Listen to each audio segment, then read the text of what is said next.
જય શ્રી કૃષ્ણ, રાધે રાધે. વિષ્ણુ, અહીં છે નંગમાં મેં 3 નંગ કેરી લીધી છે. આ કેરી છે ને એકદમ ખાટી છે.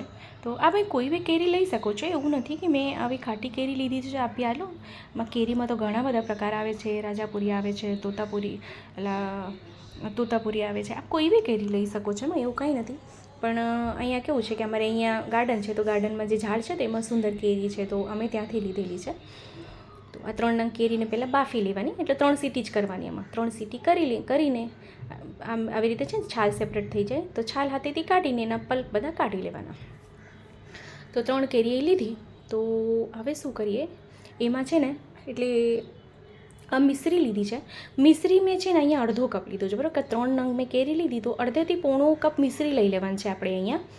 તો એને છે ને પેલું બ્લેન્ડર મારી દેવાનું. આપને જો આમાં કારણ કે એમાં કેવું રેસા હોય ને, તો રેસા આવે તો ન સારું લાગે, તો બ્લેન્ડર મારી દે તો બધા રેસા નીકળી જાય.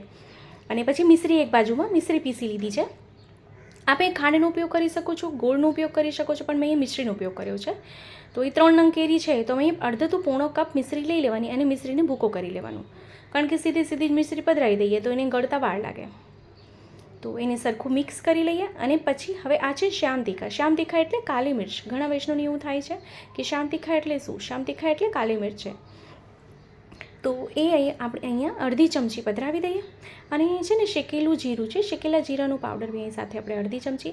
આ વરિયાળીનો ભૂકો છે, વરિયાળીનો ભૂકો બી અહીં આપણે 1 ચમચી લઈ લઈએ. એને આવી રીતે પહેલાં ગળણીથી કાઢી લઈએ, તો શું છે સીધો પાવડર આમાં ભૂકો પડે, આખી ના આવે વરિયાળી. વરિયાળીને શેકવાની નહીં, હા, પણ જીરુંને શેકી લેવાનું. તો એને સરખું આપણે મિક્સ કરી લઈએ. તો જે આમપન્નું છે ને, એને આપ ગોળમાં બનાવી શકો છો, ખાંડમાં બનાવી શકો છો, પણ આજે આપણે મિશ્રીમાં કરી રહ્યા છે, તો આપ આને ઘણી પ્રકારથી બનાવી શકો છો. આ પાકી કેરીનું બી આપ આવી રીતે બનાવી શકો છો. તો અહીં સાથે છે ને સિંધાલું પધરાવી છો. સિંધાલું અડધી ચમચી છે. મિશ્રીનો ભૂકો જે કર્યો છે એ ભૂકો આપણે એમાં પધરાવી દઈએ. કારણ કે કેરી ખાટી છે ને, તો સાકરનું પ્રમાણ બી થોડુંક વધારે જ જોશે અહીંયા. તો એની સરખી રીતે આપણે મિક્સ કરી લઈએ.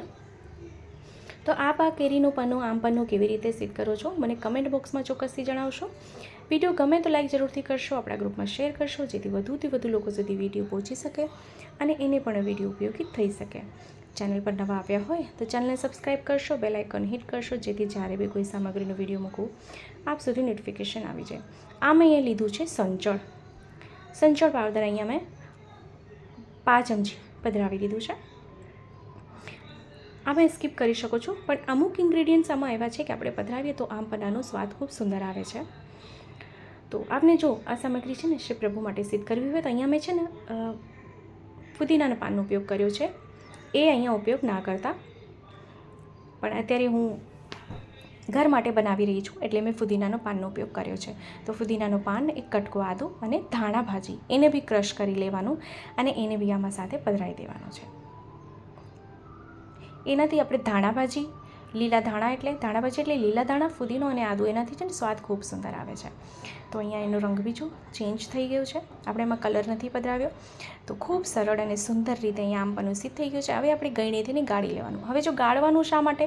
કારણ કે ઘણીવાર કેવું થાય કે આપણે બાળકો હોય ને, મોંમાં કંઈક આવે ને તો એ ન પીવે, બરાબર. એને આમ સરસ લાગે, પણ મોંમાં એને કંઈક રેસા આવી જાય તો એને ભાવે નહીં.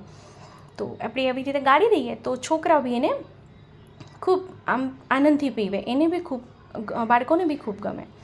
તો એને ગાળી લીધું. હવે ખૂબ સુંદર રીતે આમ પન્નું સિદ્ધ થઈ ગયું છે. તો આપણને છે ને સ્ટોર બી કરી શકો છો. 8 થી 10 દિવસ આપણને ફ્રીજમાં સ્ટોર કરી શકો છો.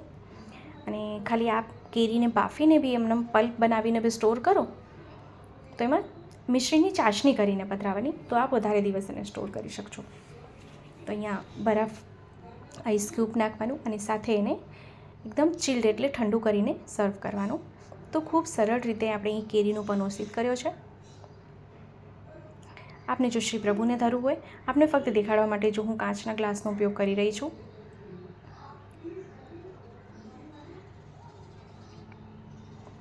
તો વિડીયો આપને કેવો લાગ્યો છે કમેન્ટ કરીને ચોક્કસથી જણાવશો. આપને કંઈ ના સમજાણું હોય તો આપ મને ફરીથી કમેન્ટ કરશો, હું ચોક્કસથી આપને રિપ્લાય કરીશ. ફરીથી આપને કહું છું કે આપને જો શ્રી પ્રભુ માટે સામગ્રી સિદ્ધ કરવી છે તો આપ આમાં ફુદીનો અને સંચળ સ્કીપ કરશો.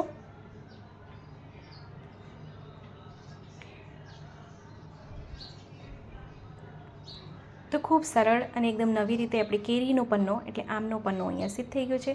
આપણે આંબાનું શરબત બી એને કહી શકાય છે, જે અત્યારે ઉનાળામાં ખૂબ ઠંડારક આપે શરીરને અને આપણા સેહત માટે, હેલ્થ માટે ખૂબ યુઝફુલ છે, ખૂબ લાભકારી છે.